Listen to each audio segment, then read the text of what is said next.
자, 여러분 안녕하십니까? 임건수입니다. 시험 봤죠?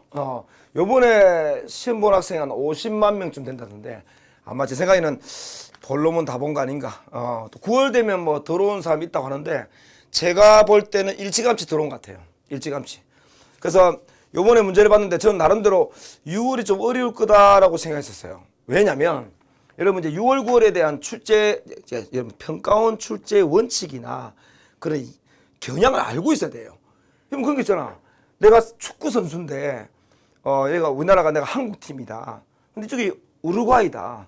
그러면 우루과이의 축구 스타일이나 각 선수의 뭡니까 어떤 습관 이런 걸 알아야 내가 만약 수비수면 그걸 알아야 걔를 막을 거 아닙니까?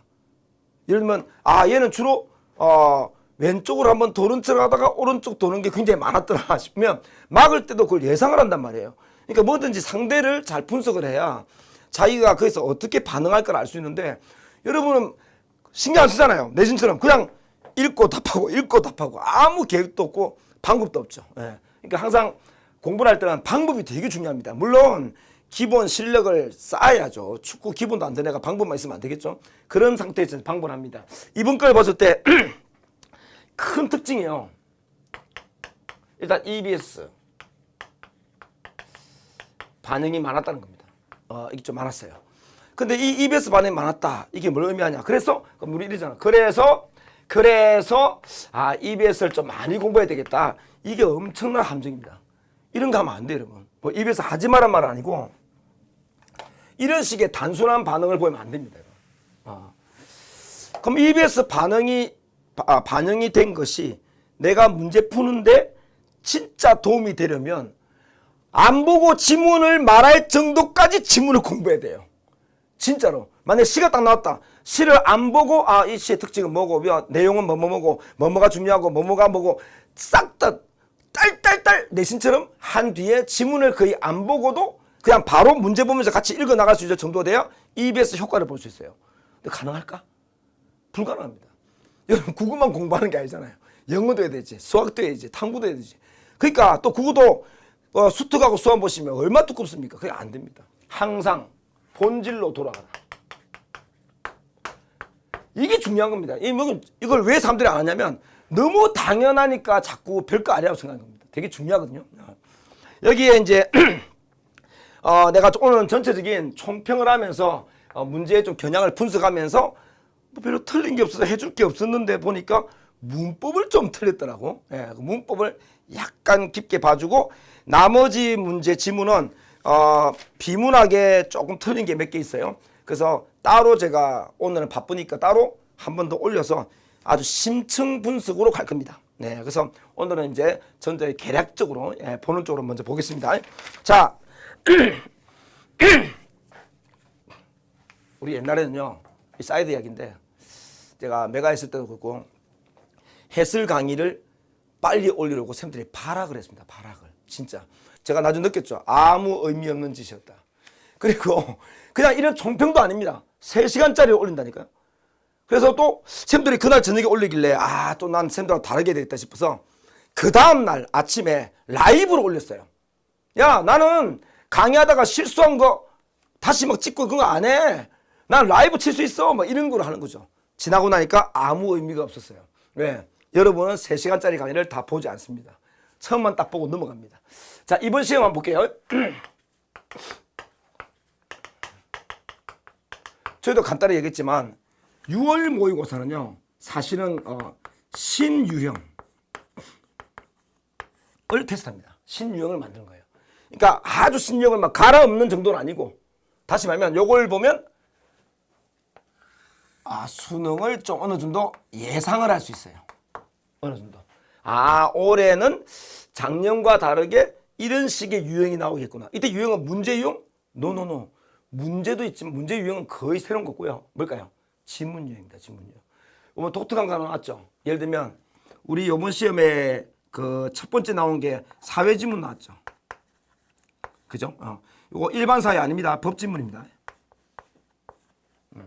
긴 지문 나왔죠. 그러니까 어떤 학생이 쌤 사회 지문이 길게 나온 거는 신유형 아닙니까? 여러분 인생 얼마 안 살았죠? 그럼 얼마 안 산 인생으로 함부로 추론하면 그 추론에 대한 결과가 안 좋아요. 이렇게 나온 게 많습니다. 이거. 많아요. 평가원은 반드시 이렇게 나온다 이렇게 확신하면 안 돼요. 요 부분에 보통 이렇게 놓으면 보통 여러분 알다시피 이제 인문 놓으면 여기 이제 뭐 중국 나오고 뭐 한국에 대해서 나온다든지 아니면 똑같은 어떤 철학적 관점인데 A로 보는 관점과 B로 보는 관점이 나온다든지 이렇게 좀 다르게 되지 않습니까? 이번에는 여기에는 법 개념이 나왔어요. 개념. 여기는 법 적용이 나왔어요. 보통은 법 적용이 여기에 보기에 나와야 되거든요. 네, 내지 않고 이렇게 나왔어요. 그리고 요 개념이 여기에 어떤 식으로 적용되는가에 대해서 물어보는 게 보기로 나와요. 요게 새로운 거였습니다. 근데 이게 왜 이렇게 냈을까 궁금했었어요. 했더니 2028학년도 여러분 현재 중3 애들 예비문항에 보시면 이렇게 나와 있습니다. 그러면 이게 뭘 의미하냐? 항상 입시제도가 바뀌면요. 뭐 제도가 이렇게 가다가 이 연도의 제도가 이렇게 바뀌잖아요. 바뀌면 이 연도 뭐 과거는 아니지만 이 연도에 가까울수록 요 가까운 요 부분은 요거 낼 것에 대한 연습을 합니다. 여러분하고 관계없이 자기들이 연습을 합니다. 그래서 굉장히 유사한 게 많이 나와요. 그래서 9월 달에도 만약에 좀 비스무리하게 이게 이 모양이 9월에도 나왔다면 100% 말하면 안 되는데 99.9% 수능에는 이 유형 나와요. 예. 근데 만약에 9월에 이 유형이 아니었다. 저는 개인적으로 아니라는 확률이 더 높다 보는데 아니었다 하면 나올 확률은 반반입니다. 그리고 이제 요번에 나와 있는 두 번째 지문 같은 경우가 이제 과학 지문이죠. 좀 짧은 지문입니다. 요거는 이제 제가 보니까 화학이 나왔었어요. 근데 이런 말 합니다. 화학은 너무 골수 팬들이 많고 매니아들이 많다 보니까 화학 지문은 여기는 나오지만 수능에는 잘 안 나온다. 이런 말도 안 되는 엉터리 분석을 하는 쌤이 있겠어요. 이게 내가 왜 안 되냐면 보세요. 여기 화학이 나오죠. 과학이 나오면 9월에는 100% 봅니다. 기술로 옵니다. 이렇게 내요. 100%입니다. 얘는 100%예요. 이렇게 해놓고 100%가 아닐 수도 있다. 그 이유가 뭐냐면 기술 교수를 섭외를 못하면 안 나올 수 있어요. 아무튼 99% 이 두 개입니다. 그럼 수능에는 뭡니까? 이 둘 중에 하나를 내요. 하나를 냅니다. 그러니까 거기서 대부분 다 화학은 안 낼 거니까 기술을 내겠지 이렇게 생각해요. 이게 완전 잘못된 생각입니다. 그러니까 여기 교수 아니면 여기 교수가 출제로 들어가거든요. 항상 6월 교수와 9월 교수가 거의 다 들어갑니다. 왜냐면 6월과 9월에서 연습을 하고 수능을 내기 때문입니다. 그러니까 여러분 수능 이 분석이 엄청 중요합니다. 그럼 선생님 작년 거는요. 작년 거 엄청 중요합니다. 왜? 출제진이 대부분 다 안에서 큰 사고만 안 치면 2년 연속 출제합니다. 그게 왜 그러냐면 출제를 하신 분의 인력이 너무 적어요. 풀이 너무 적고 또 실제로 이제 이렇게 화학 교수님 보고 교수님 이번 출제에 들어오세요 했는데 알고 봤더니 이번이 막 엄청난 세미나도 있고 외국 가야 되고 바빠서 못 오는 경우가 많아요. 쉽게 말하면 섭외가 안 됩니다. 그래서 과학이냐 기술이냐의 선택은 뭘까요? 시간 되는 교수님을 뽑는 겁니다. 이런데 의미를 두지 말라고 화학이 기술이 한 3년 연수 나왔으니까 이번에는 화학을 내겠지 그런 생각 안 합니다. 그러니까 그런 거는 흔들지 말고 그냥 요 중에 하나가 나옵니다. 대신 좋은 점이 있죠. 과학에서 화학을 쳤으니까. 그럼 화학이 만약에 들어갔다.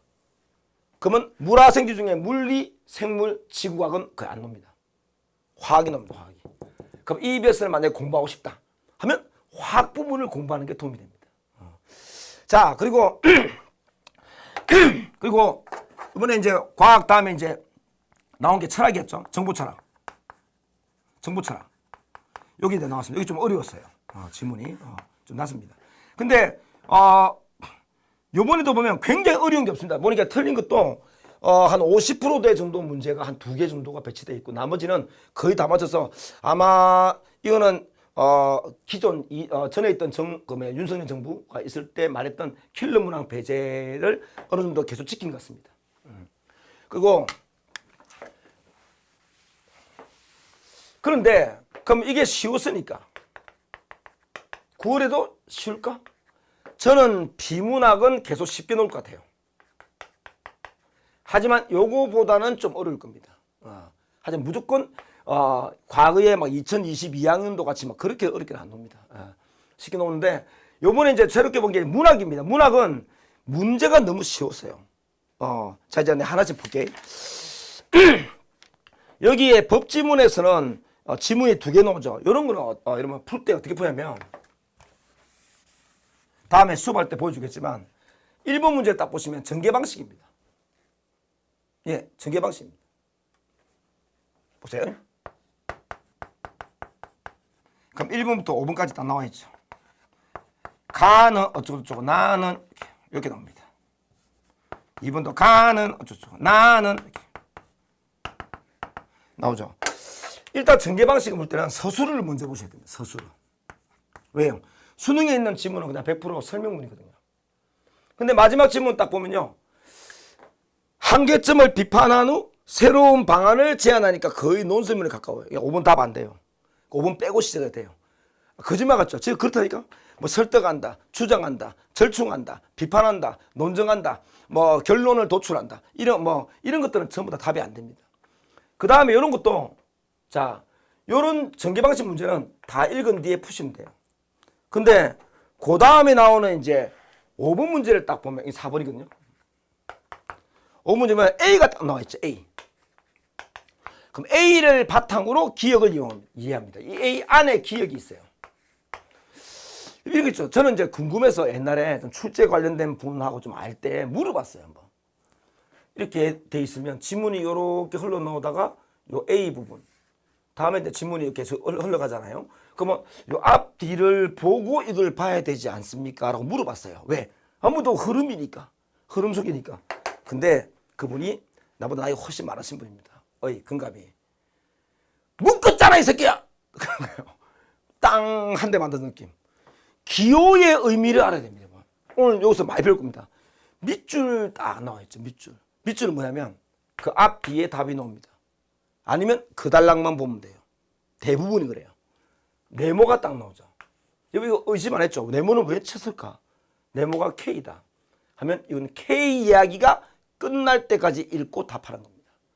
그 단락만 보면 이 K가 만약에 단락이 3개다. 세 단락을 읽고 답을 해야 돼요.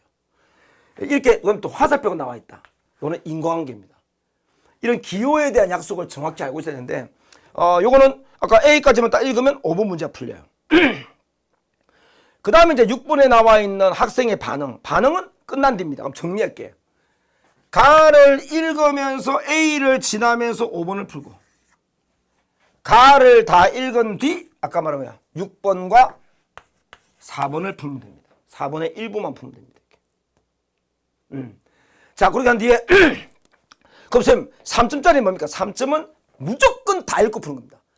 3점은 전체를 읽고 이해하지 않으면 풀 수가 없어요. 심지어 이것이 이해가 완벽하게 안 돼도 이런 문제는 풀려요. 근데 3점은 이해가 안 되면 안 풀립니다. 그래서 등급이 낮은 학생 3등급 중반 4등급 학생은 3점을 거의 못 풀거든요. 기분 나쁘지? 팩트잖아. 못 풉니다. 그 학생들은 빨리 넘어가란 말이야. 그러니까 한번 딱 도전했을 때 모른다 넘어가야 됩니다. 끝난 겁니다. 모르는 거예요. 근데 학생들은 이 지문 읽은 게 아까워서 계속 쳐다봅니다. 쳐다보는 순간 2, 3분 지나가죠. 그럼 뒤에 한 지문 못 풀어요. 이런 게 누적되면 이제 한 지문, 두 지문씩 못 풉니다. 버릴 줄 아는 게 실력인 거예요. 물론 상위권도 그러면 안 돼요. 2등급 중반 이상. 은 절대로 건전하면 안 됩니다. 특히 1등급은 절대로 그러면 안 됩니다. 답을 체크하고 들어가야 됩니다. 안 그러면 1등급 안 돼요. 그리고 자 이렇게 이제 돼 있고 제가 볼 때는 요 문제는 그닥 어렵지가 않았고요. 7번 문제만 좀 어려운 것 같은데 뭐 임차인, 임대인 그런 이야기인데 읍내 학생들은 63% 정도의 정답률이 있는데 화작은 52%예요. 근데 이것도 별로 안 어렵습니다. 안에 다 있는데 자꾸 본문을 생각하지 않고 자꾸 머리에 떠올리면 안 되는데 본문 보면 다 알 수 있어요. 특히 7번 어떻게 푸냐. 나달라기 보세요. 7번 문제는 나에 대한 얘기잖아요. 1번부터 5번까지. 그러면 나가 단락이 3개인가 4개 되지 않았습니까? 4개네요, 4개. 그러면 이거 쉬운 게 보세요. 이거 내가 간단하게 한번 보여줄게요. 글씨가 좀 더러워도 이해해서 빨리빨리 지우려고 하니까. 여기까지 읽었죠? 예. 그럼 여기 막 한번 확인해 봅니다. 이렇게. 한 단락씩 읽고 확인하면 돼요. 그럼 이걸 까먹었죠? 절대 안 까먹습니다. 제가 수업 시간에 이런 짓 많이 하거든요. 애들한테 실험시키려고 한 2단락 읽고 요 2개 푼 뒤에 딴 이야기 해요. 한 5분, 10분 동안. 한참 딴 이야기 하다가 다시 이제 그 다음 단락 읽으면서 3번 들어갑니다. 일단 물어봐요. 앞에 거 기억나나? 기억납니다. 여러분이 안 날 줄 알지만 기억이 납니다. 그래서 관계없어요. 근데 읽는 도중에 푸는 건 꽝입니다. 절대 그러면 안 돼요. 한 단락씩. 반드시. 그리고 이렇게 전개되는 단락, 지문의 배치가 여기에 순서와 거의 일치합니다. 왜 그럴까요? 수능에 있는 수능이나 평가원의 비문학은 교수가 지문을 직접 쓰는 겁니다. 순수 창작입니다. 쓴다는 말은 문제 내는까지 다 생각하고 쓰는 거예요. 그럼 교육청과 사서는 어떨까? 잘라옵니다. 누가 낼까? 국어 선생님이 내요. 그래서 지문을 잘라오니까 이미 지문이 딱 픽싱돼 버렸잖아. 그러면 문제를 끌 때 자유롭지 못해요. 그냥 여기에 맞춰서 내니까 이게 막 여기 해당하는 게 여기 있고 막 여기 있는 게 여기 있고 정신이 없어요. 근데 수능은 거의 그렇지 않습니다. 거의 안 그렇습니다. 그래서 읽으면서 풀 수가 있어요. 그렇게 읽으면 7번 답은 의외로 굉장히 쉽게 풀려요. 근데 다 읽어버렸다. 그럼 기억 잘 안 풀립니다. 왜? 여러분이 임대차 계약서를 쓴 적이 없잖아요. 해본 적이 없잖아. 여러분 거지잖아, 거지. 여러분 아버지가 아무것도 없잖아. 여러분이 무슨 임대차 계약을 해요? 건물주도 아니면서. 그러니까 해본 적도 없기 때문에 당연히 한 번도 안 해본 거를 딱 보자마자 바로 이해해서 딱 이런 놈이 몇 명 될까요? 그 의대 가는 애 몇 명 말고는 없습니다, 여러분. 그렇게 안 되기 때문에 가면 이런 거 있잖아요. 내가 그 애들보다 수준이 안 된다. 그럼 그 애 수준에 가려면 열심히 해야 된다. 열심히 해야 된다 보니까 시간이 너무 많이 걸린다. 그때는 열심히 하면서도 뭡니까? 방법을 같이 동원해줘야 좀 더 빨리 가겠죠. 좀 나만의 어떤 방법을. 그래서 요걸 내가 꼼꼼하게 나중에 수업할 때 한번 있는 걸 한번 천천히 보여줄게. 저렇게 있는구나 느낄 겁니다. 그 다음에 나온 문제는 어려운 게 없는데 12번 문제를 좀 틀렸어요. 이거는 이제 암모니아인데 애들이 이제 보통 과학 지문 놓으면 이 몰이라는 말 이놈은요 당황을 해요. 자, 여러분 이거 화학시험이에요, 국어시험이에요? 국어시험입니다. 국어시험.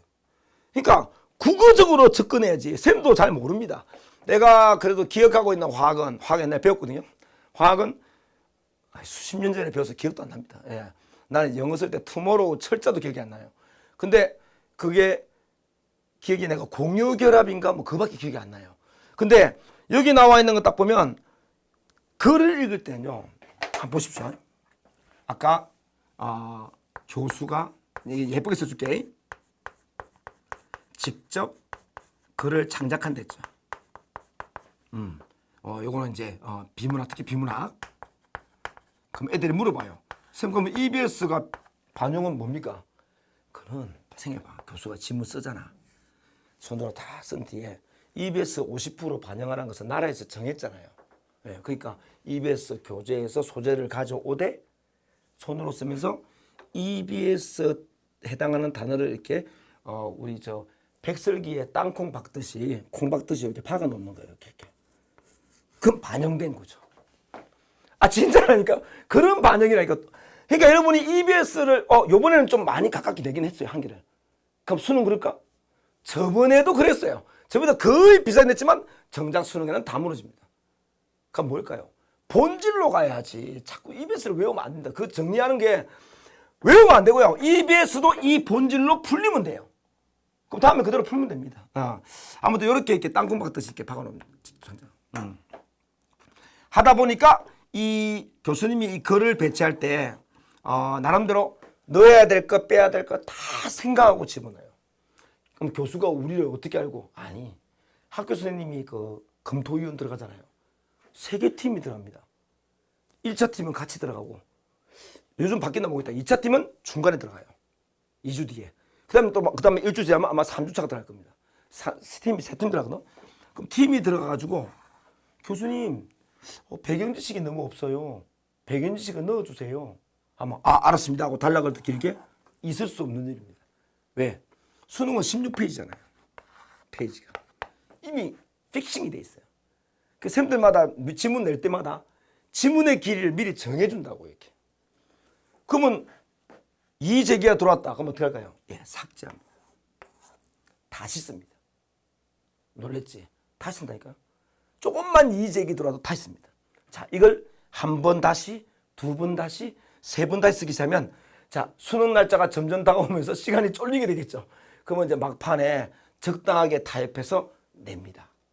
다 그런 거 아니고 몇 개가. 그러면 꼭 그의 수능 시험에 기자회견을 합니다.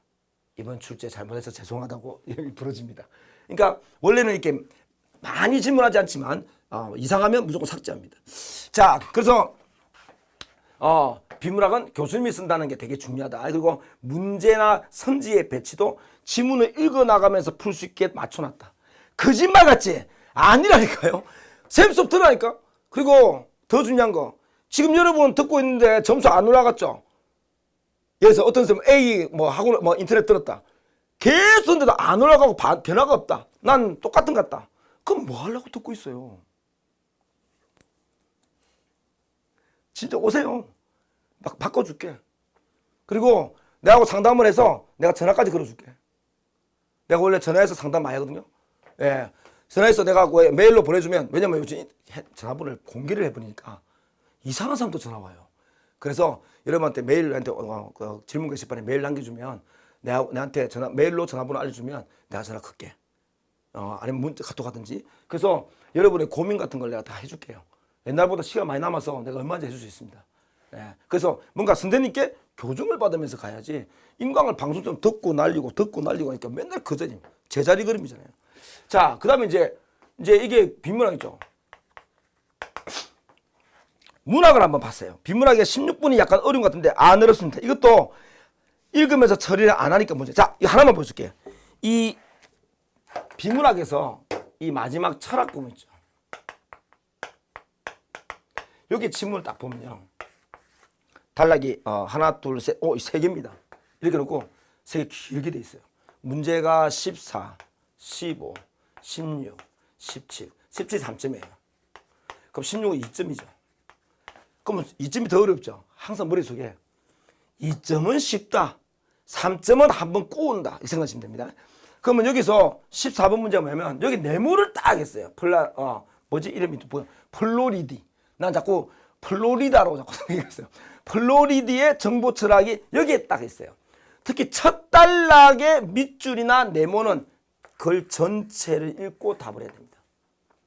첫 단락은 전체를 안 내기 때문에. 그래서 어쨌든 이건 다 읽어야 되는데 딱 가운데 보니까 기역이 나와 있어. 기역. 기역이 어디냐면 요 단락 요 밑에 기역이 있어요. 기역. 그러면 14번 문제는 적절하지 않은 것은 물어보잖아요. 그럼 여러분 여기 있는 선지에 해당하는 근거들이 어디 있을까? 내가 위치 잡아줄까? 요점 읽으면 한 개 나와요. 예. 그 다음에 1단락 마지막 읽으면 딱 나옵니다. 그 다음에 내 기억에 쭉 내려왔더니 3단락 첫 번째 읽으면 여기 나와요. 나와요. 그 다음에 추상화 이야기는 요점 읽으면 나옵니다. 4번. 5번 하나만 요 단락 읽으면 5번 여기 나옵니다. 그러니까 5개 중에 거의 4개는 순서 맞춥니다. 거의. 예. 그리고 요 기억은 요까지 딱 읽으면 기억을 풀 수 있게 딱 해놨습니다. 그럼 다 읽었죠? 이 2개는 다 읽으면 풀 수 있게 깔아놨습니다. 이렇게 그렇게 했는데 여러분 천재도 아니면서 이걸 다 읽어버리면 이거 기억 어떻게 할래요? 그럼 이거 풀기 위해서 또 읽는다니까. 지문을 여러 번 딱 한 번이고 딱 한 번에 끝내야 됩니다. 그리고 약간 애매하면 딱 그 부분만 살짝 더 보는 그 정도가 돼야지 다 읽고 푸는 그런 정도면 안 됩니다. 그건 아까 말했죠. 상위 한 2% 이런 데만 하는 거예요. 나머지 그렇게 안 됩니다. 왜? 기억이 안 난다니까요. 자, 요걸 내가 수업 시간에 잘 잡아줄 테니까 아같이 지금까지 방법으로 안 오르는 학생은 방법을 한번 바꿔볼 필요가 있습니다. 제일 어리석은 게 지금 안 나오고 있고 안 되고 있는데 계속 그걸 고수하는 그 고지식까지 그러면 안 됩니다. 바꿔줘야 됩니다. 사람들은 변화를 두려워하거든요. 변화를 두려워하면 안 돼요. 예, 변화는 기회입니다. 변화는 기회입니다. 여러분이 요번 시험을 딱 보고 다시 한번 기회를 잡기를 바랍니다. 내가 그렇게 만들어줄게. 그리고 그 소설을 봤을 때 재밌었던 게 뭐냐면 요겁니다.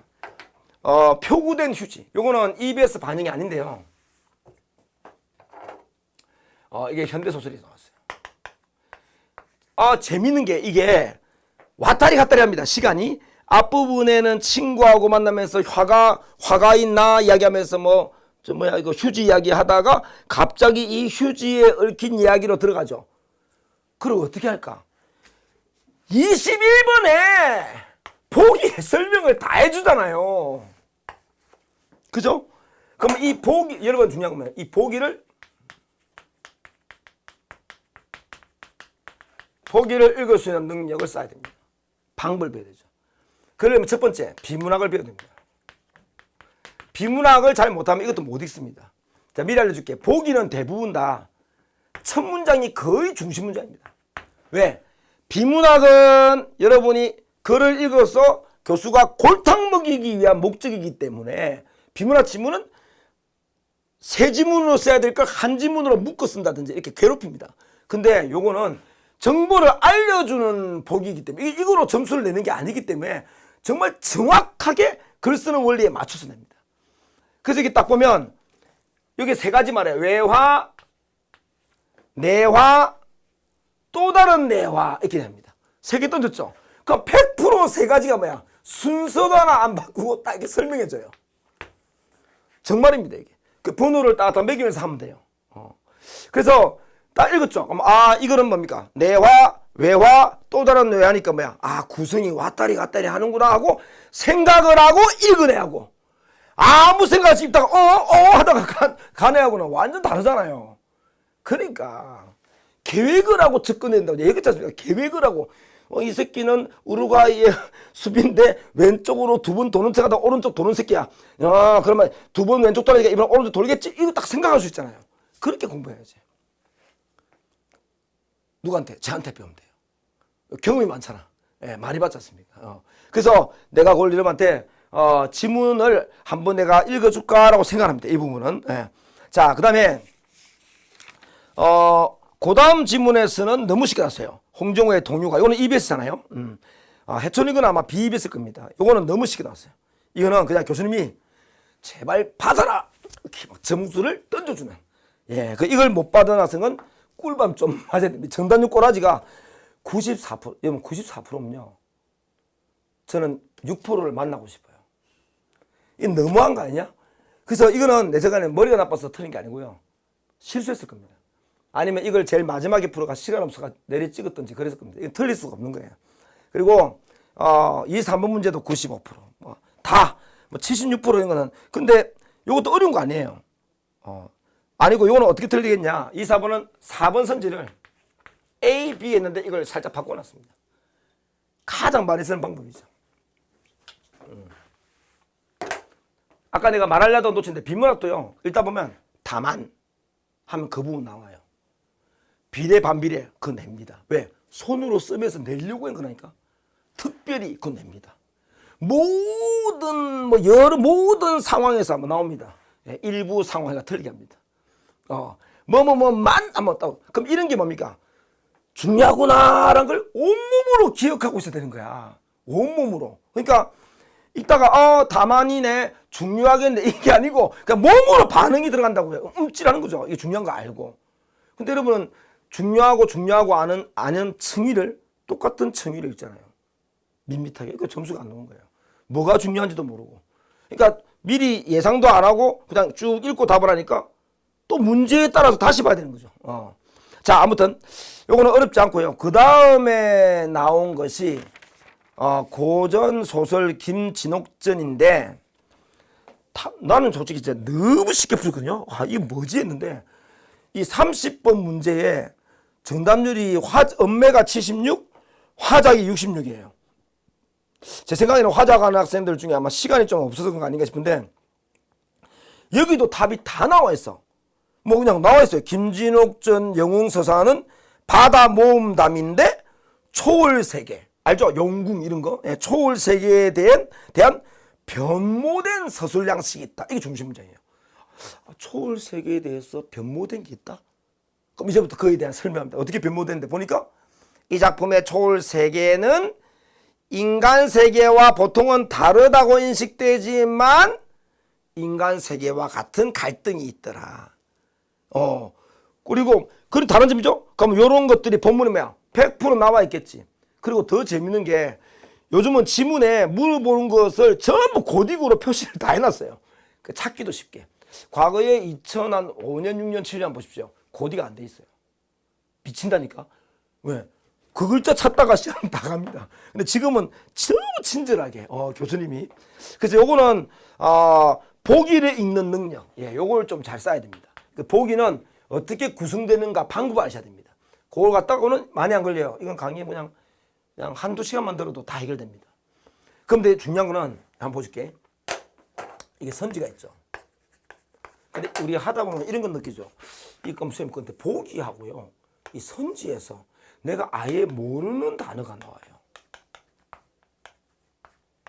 이건 어떻게 해결할까요? 그건 여러분 실력이 안 돼서 겁니다. 교수님, 여러분 여기에 어휘를 모르는 걸 쓴단 말은 여러분의 이거는 어휘는 물어보고자 하는 게 아니기 때문에 이 정도의 어휘는 알고 있어야 되는 겁니다. 결론은 보기와 선지에 모르는 어휘는 없어야 된다. 그럼 다음부터 기출 공부할 때 무조건 이래서 모르는 거 보면 다 정리해서 다시 공부하셔야 됩니다. 여기 모르는 게 있으면 안 됩니다. 아까 간극 나왔잖아요. 간극은 뭐 다 알겠지만 모르면 끝나는 거죠. 그 정도는 고1 그 수능 출제 원칙이 고1까지는 국민 공통 교양으로서 고1까지는 안다는 전제에서 냅니다. 그러면 고1을 넘어서는 거는 뭘까요? 어떤 방식이든지 힌트를 넣어줘요. 근데 문맥으로 추론할 수 있게끔. 근데 고1까지는 바로 질러버립니다. 그래서 여러분 고1 때 보시면 고1 교과서에 문학, 비문학, 문법 다 배우지? 대답? 선생님 맞잖아요. 다 배우잖아. 왜 다 배울까? 국민 공통교육을 싹 채워주는 거예요. 채워주고 2학년 때부터 다르게 나갑니다. 이렇게 좀 더 깊게. 그러니까 여러분이 고1 때 내가 잘 못 넘겼구나 라고 생각하시면 돼요. 근데 채울 수 있습니다. 나올 때마다 꼭 정리 잘 하시고 반복해서 계속 읽어줘서 단어가 기억되게끔 해야 됩니다. 그 다음에 나오는 현대시인데 현대시는 솔직히 어려운 거 없어요. 근데 애들 좀 많이 틀린 게 32번인데 이것도 선지가 답이 5번인데요. 정서적 거리가 멀어진다는데 정서적 거리가 뭔지 모르면 이제 틀린 거죠. 선생님이 어릴 때 초등 3학년 때였어요. 기억이 나는데 키가 작거든. 지금도 작지 않아요. 저는 대한민국 평균입니다. 지금 대한민국 말고 선생님 고3 때. 근데 초등 작았어요. 작았는데 3학년 때 생생히 기억합니다. 우리 집이 철길 옆에 살았거든요. 그럼 어때? 부자다 가난하다. 찢어지게 가난한 거야. 밤새도록 기차가 지나가는데 얼마나 시끄럽겠습니까? 근데 내가 이제 한 집에 한 6가구가 사는 다세대주택이 있었는데 큰 우산을 쓰고 이렇게 가고 있는데 기차가 지나가면 차단기가 내려옵니다. 띵동 띵동 띵동 띵동 하길래 제가 서 있었어요. 차단기의 높이와 내 눈 높이가 거의 비슷했어요. 그때 내가 딱 비가 약간 보슬보슬 내릴 때인데 있는데 기차가 휙 지나갈 때 동네에 그 털이 많은 개가 휙 들어간 거야. 깜짝 놀랐어. 어떡하지? 걔는 안 보였어. 기차는 지나가고 있었어요. 강아지 죽으면 안 돼. 막 어리니까 순수하니까. 그래서 내가 고개를 숙이고 기차 바퀴 밑을 이렇게 봤어요. 차크득 지나갔는데 저 강아지가 가만히 엎드려 있어요. 털이 바람 날리면서 강아지야 움직이면 안 돼. 뭐 이러고 있었어요. 그래서 기차가 딱 지나고 나니까 강아지가 2동강이나 있었습니다. 2동강. 그러니까 정확히 말하면 3분의 2, 3분의 1. 더 충격적인 건 그 내장도 보였고요. 더 충격적인 건 그 상태로 2발로 기고 있었어요. 나 이런 말도 못했어요. 이러고 있었어요. 어떡하지? 하는데 옆에 좀 키 큰 아저씨가 키 작았겠죠. 내 눈에는 키 커 보였어요. 그래서 했더니 빨리 보신탕 보내야 돼. 빨리 보신탕 보내야 돼. 그러시더라고요. 보신탕이 어떤 뜻인지 모르는 어린 금갑이는 빨리라는 단어와 지금 강아지가 이제 위급하다는 정황 이 두 개로 근거로 해서 추론해 본 결과 아마 보신탕은 강아지를 치유하는 병원 이름이 아닐까 이런 생각이 들었어요. 그래서 아저씨의 가랑이를 붙잡고 소리치고 그랬습니다. 아저씨 빨리 보신탕 보내주세요. 아저씨 되게 황당하게 쳐다봤던 기억이 나요. 자 보세요. 강아지야 제발 죽으면 안 돼. 아저씨 빨리 보신탕 보내주세요. 뭐야 정서적 거리가 가까운 거예요 강아지하고. 알겠어요? 내 강아지 연민하잖아요. 불쌍해 그죠? 빨리 보신탕 보내야 돼. 그 뭐야 담담하죠. 정서적 거리가 먼 겁니다. 얼마나 쉬워요. 얼마나. 그러면 정서적 거리 뭘까요? 마음의 거리야. 마음의 거리. 근데 이 책에 나와 있는 대상과의 거리는 뭘까요? 물리적 거리야. 그냥 멀어지는 거지. 그러니까 이런 거는 틀리면 안 돼요. 내 생각에 아마 정서적 거리라는 용어를 모르지 않았을까. 안타까움. 이거는 들으면 바로 처리할 수 있습니다. 맨날 나오는 겁니다. 그 다음에 이제 문법 한번 볼까요? 문법을 딱 보니까 9월 달에는 가면 어떻게 놀까요? 다르게 놀겠죠? 쾅 넣었으니까 기술 넣을 거고. 네. 그 다음에 다음에 만약에 그 긴 지문이 인문이 아니고 또 사회 지문이 만약에 길게 나왔다 하면 수능에는 사회 지문이 길게 나올 확률이 높아요. 근데 내 생각에는 겁먹지 마세요. 쉬우니까 길게 된 겁니다. 법과 경제 지문을 길게 되면 죽습니다. 죽으란 이야기죠. 그러니까 겁먹다가 오래 쉽다 생각하세요. 인문이 나오는 게 더 어렵죠. 이 문법에는요. 여기 보면 이제 35번 6분인데 여기 지문이 딱 나오잖아요. 이 두 개는요. 다 읽고 푸는 게 아니에요. 그러니까 중간에 아닌 거 읽긴 다 읽어야 되는데 여기 보면 A가 딱 나와 있어요. A가 딱. 또 이게 딱 인간 묶었잖아! 또 나와 있습니다. 근데 A에 관련된 문제가 36분이에요. 그럼 여러분 요까지만 딱 읽고 요걸 푸면 돼요. 자, 그럼 쌤! 그럼 이런 거 안 읽고 요거만 읽으면 그건 아니야. 요거는 읽어 내려가야 돼.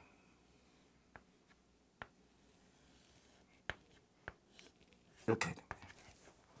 알겠죠? 그리고 요즘 스타일이기도 한데 요건 좀 쉽게 나왔는데 요즘은 지문이 나오면 문법이 여러분 얼마나 어려운지 모르죠. 쌤은 문법을 학교에서 배웠잖아요. 전공했으니까. 그러니까 8학기 중에 7학기를 배웁니다. 놀랬지? 필수는 6학기예요. 그러니까 어문론, 형태론, 그다음에 품사론, 그다음에 문장론, 그다음에 의미론 이걸 배웁니다. 배우고 그다음에 중세국어 문법론. 문법 6개입니다. 거기다가 쌤은 또 따로 언어학 개론 들었습니다. 개론이가 쉬워 보이죠? 아닙니다. 원서입니다. 영어로 된 거예요. 7개 배웠죠. 그리고 실제 이 문법은 한글학회가 대한민국에 40개가 넘습니다. 40개마다 다 다르게 말합니다. 여러분 인터넷에 단어 하나 검색해봐. 보면 표준국어 대사전의 뜻도 있고 고려대학교 뜻도 있고 우리말 쌤도 있죠. 다 다르게 합니다. 그럼 여러분이 배우는 문법 뭘까? 그 40몇 개가 전부 뭐야? 이거 맞아! 라고 인정하는 것만 배우는 거예요. 그러니까 여러분은 완전히 학교 문법이에요. 그러면 이제 요걸 근데 한번 출제하다 보면 학교 문법이 아닌 걸 물어보고 싶잖아요. 자 생각해봐. 우리말 생걸 내고 싶다. 근데 함부로 내버리면 표준국어 대사전과 고려대에서 엄청 까겠지. 그래서 어떻게 하냐. 앞에서 여러분 다 아는 개념을 던져요. 공통되는 거 던지고 그 중간 넘어가면서 좀 더 어려운 걸 자꾸 말하고자 하는 이런 패턴을 많이 유지하고 있습니다. 어쨌든 이렇게 해서 풀고요.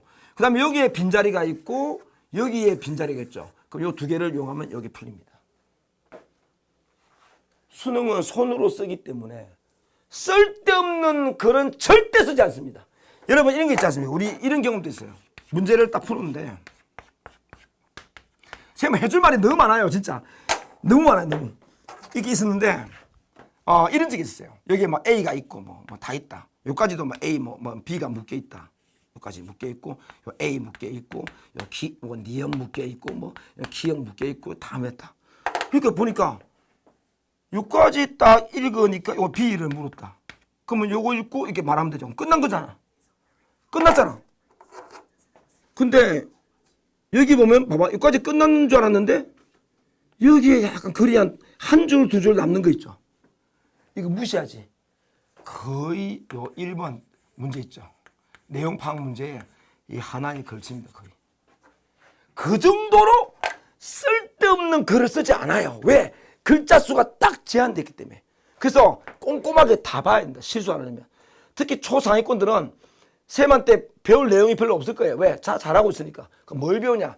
이런 실수하지 말란 이런 걸 배우는 겁니다. 실수할 수 있어요. 조심하셔야 됩니다. 그리고 이 문제 안 외웠는데 37번 문제를 의외로 많이 틀었어요. 36번하고. 자, 하나만 내가 말해줄게요. 이거 사람이 딱 머릿속에 용언을 딱 공부하잖아요. 시험에 물어보잖아요. 그럼 처음 딱 떠오를 게 뭘까요? 무조건 기본입니다. 기본이요. 여기서 출발해야 된단 말이에요. 이걸 자꾸 안 떠오르니까 망하잖아. 보세요. 나무라서 야단친다. 나무라서 그 틀이 아닙니다. 나무라답니다. 그럼 일단 기본형이 뭐야? 나무라다잖아요. 그게 어간이잖아 이게. 근데 뒤에 뭐가 있어요? 서가 왔죠? 서란 게 있나? 어간 다음에 서? 먹다. 먹소. 이상하잖아요. 어간 다음에 서는 안 맞잖아. 선생님 근데 가다는 가서가 되지 않습니까? 탈락이지. 그러니까 아서가 있는 거야. 아서. 아서인데 이게 이제 똑같이 아가 있으니까 생략이 된 거예요. 도움 탈락으로 이렇게. 항상 기본형에서 생각하면 전혀 안 어렵습니다. 따라서도 마찬가지야. 유행을 따라서. 이거 뭐야? 따르다에서. 따르아스겠지. 모음 앞에 어는 100% 탈락하니까 따라서가 되는 거예요. 이렇게 기본형을 잡으셔야 돼. 기본형. 그걸 안 잡으면 안 됩니다. 그 특히 2번 정답률 66%거든. 어울리려고.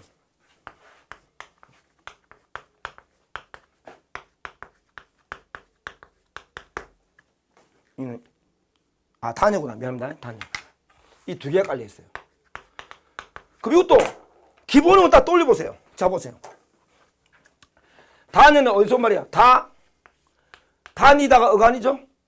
그 다음 남은 게 뭐야? 어니까 단이어의 준말이겠지. 맞죠? 그래서 여기는 이가 안에 있는 반모이가 되니까 반모마 현상이에요. 근데 어울리려고는요. 기본이 일단 뭐야? 리다니까 여기까지가 어간이에요. 그럼 뒤에는 뭐야? 이게 음입니다. 이게 음인지 알고 싶다. 그럼 다른 어간으로 해봐. 받침이 있으면 뭐야? 먹으려고. 가다는 가려고. 하다는 하려고. 되네. 그럼 이게 음이구나. 이렇게 생각하면 되는 거죠. 그러니까 딱 돌려야 돼. 영혼 나오는 순간 기본형. 이제 알겠어요? 그런 걸 좀 생각해야 됩니다. 그리고 이게 음인가 아닌가 잘 모르겠다. 한 뭡니까? 어간을 바꿔서 다른 단어에 접목을 시켜봐. 되지? 그럼 음이 맞는 거예요. 그게 간단해. 이렇게 딱 만났을 때 딱 떠오르는 그게 몸에 딱 정형화되어 있어야 됩니다. 그래야 빨리 풀고 흔들림이 없는데 그냥 자꾸 그때그때 푸니까 문제가 되는 거고. 37번은 정답률이 35%인데 와 이거 제일 납득이 안 가는 거였어요. 이게 제일 좀 이해가 좀 안 갔는데 그 고민했다니까요. 제가 몇 번씩 왜 틀었을까? 이거는 이제 문제 한번 세 개의 조건을 딱 던졌어요. 던져놓고 1번은 이렇게 했어요. 기억은 실현됐지만 니언은 안 된다. 이렇게 막 복잡하게 했습니다. 그 보통 문제는 이제 요 하나만 가지고 답을 줄이고 그 다음 줄이는데 이건 그게 아니에요. 이거는 정말로 기억, 니언 이렇게 비교를 해봐야 됩니다. 그래서 그런 것이고 특히 5번의 보여 같은 경우는요. 자, 아까 말했죠. 용언 넣으면 기본형 뚫렸죠. 용언은 기본형. 보여, 준말이죠. 항상 준말 넣으면요. 습관적으로 뭡니까? 본뒷말. 항상 본말로 바꿔야 됩니다. 그래야 형태소를 분석할 수가 있죠. 준말을 그대로 가시면 안 됩니다. 저 어릴 때 우리 엄마가 엄청 유명한 과외쌤이었거든요. 네. 시장 갈 때 이런 숙제를 한 100문제, 60문제 내놔요. 수학은 한 50문제, 국어는 100이지만 맨날 준말을 본말로, 본말로 준말로 기본형 쫙 적어놔요. 틀릴 때마다 파리처럼 맞아서 파리처럼. 그래서 쌤이 아주 노이로제 그랬는데 그렇게 그것만 하시면 그게 어렵지 않았다. 그 다음에 서술어 기능하는 암기문자. 그건 SSV! 요거라니까. 뭐뭐다. 이놈은 무조건 맞는 거예요. 이게 안기문, 이게 서술절입니다. 무조건. 이게 딱 모양이 있어요. 그 모양이 딱 기에서 딱 들어가야지 서술은 이러면 안 돼요. 그럴 시간이 어디 있습니까? 특히 문학 문법은 이런 패턴이 딱 돼 있어서 생각보다 우리는 상위권들은요, 요거 12분에 풀어야 돼. 12분. 알겠어요? 서울대 가려면 12분이야. 서울대 이상은. 근데 난 적당하게 그냥 인솔 하겠다 하면 15분. 지방대 가겠다 20분입니다. 진짜 그렇다니까. 이거 근데 여기서 20분 날렸다. 그럼 앞으로 어떻게 할 거야? 지문 하나 날리는 거죠. 15분에서 저는 최대한 아니면 13분 정도까지 줄여주셔야 2분 줄여야 앞에서 좀 더 정확해서 한 문제 더 맞춥니다. 실수 없이 줄여야 됩니다. 그리고 이제 마지막 나는 의외로 38번은 좀 쉽지만 39번을 좀 많이 틀릴 줄 알았는데 정답률이 81%에서 많이 맞췄어요. 왜 그럴까라고 고민을 좀 해봤더니 답이 너무 쉬웠어요. 근데 이 문제는 상당히 좀 의도적인 문제고 좀 괜찮았습니다. 보니까 공통점이 뭐냐면 39번도 역시 딱 단어를 골라 답을 줄인 게 아니고 여기서 뭡니까? 되는 거, 안 되는 거, 되기도 하고 안 되기도 하는 거 이걸 다 고르기 때문에 요번에 특징이 뭐냐면 문법 문제를 얄팍하게 하나 딱 알아서 답을 싹 지우고 나머지 딱 읽고 고른 문제보다는 근본적으로 좀 그러니까 느리지만 하나하나 정확하게 푸는 이런 문제를 냈다는 게 특징이에요. 그래서 다음에 9월 달에도 그렇게 나왔다 하면 공부를 좀 그렇게 해야 될 것 같습니다. 수능에는 거의 그렇게 나온다 보면 됩니다. 물론 요거는 교수님이 내는 문제는 아니고 학교쌤이 냅니다. 언어와 매체와 화작은 학교쌤이 냅니다. 화작은 생략하겠습니다 화작 무시하나요? 예, 무시합니다. 어렵지 않고 어렵지 않습니다. 만약에 화작은 쌤이 나중에 한 2주 그래서 3주 정도 모의고사로 치면 한 3회분, 4회분 정도만 풀면 다 풀 수 있으니까 그때 제가 꼭 개설해서 빨리 끝내도록 하겠습니다. 알겠죠?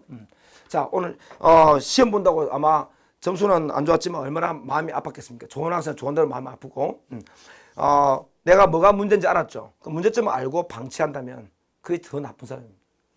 문제점 알면 빨리 회복하면 되죠. 긍정적인 마음이 봐. 이근갑도 이렇게 살아가잖아요. 또다시 공부하자. 강의하지 않습니까? 여러분, 나는 이제 뭐 오래됐고 뭐 할 거 다 했으니까 그만해야지. 그거 아니라니까요. 내가 할 수 있는 게 있다면 계속 가고 싶어요. 갈 수 있는 길이 있다면. 여러분도 목표를 좀 세웠으면 계속 밀고 나가기 좋을 것 같아요. 상위권들은 알아 잘 하시겠지만 우리 중위권 학생들은 꼭 그 말하고 싶어요. 여러분은 그러잖아. 항상 6시 공부해야지. 근데 텔레비가 재밌어요. 그럼 조금 늦추면 6시 10분 됩니다. 그럼 자기 합리화를 해요. 학교는 1시간에 50분이니까 10분 뒤에 해도 되겠지. 그러다가 한 20분 지나가면 선생님이 늦게 올 때도 있어. 이렇게 생각하고 40분을 1시간 잡다가 좀 더 늦추면 1시간 뒤에 다시 또 계획 줬죠. 계획만 잡는다니까 실천 안 해요. 왜 안 하냐? 계속 미루니까. 미루지 마시고 이제 마지막으로 하나만 다 끝났어요 이제.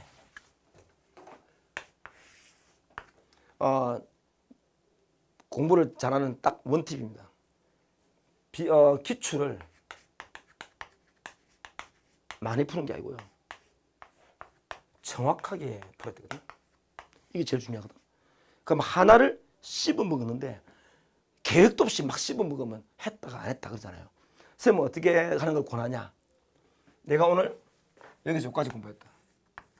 다음에 요거 공부할 때는 이렇게 하시죠.